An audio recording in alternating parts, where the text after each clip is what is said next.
Instagram message statue problem fixed. Hello guys, so on this short tutorial and this short video I'm gonna show you how to fix this problem in less than 1 minute. So all what you wanna do is open the settings on your phone and then go to the apps manager. On this page you would find all the apps that you have on your mobile phone. So all what you want to do here is wait a few seconds and then scroll down until you find Instagram and then click on it. Now after you click on it, it will take you to this page. Right here you have to go to this option, click on it to stop running the app in the background of your phone, and after that click on data usage.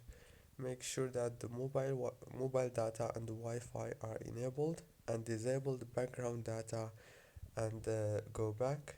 Now click on storage, click on clear data, clear cache, and that's it. Now reopen Instagram.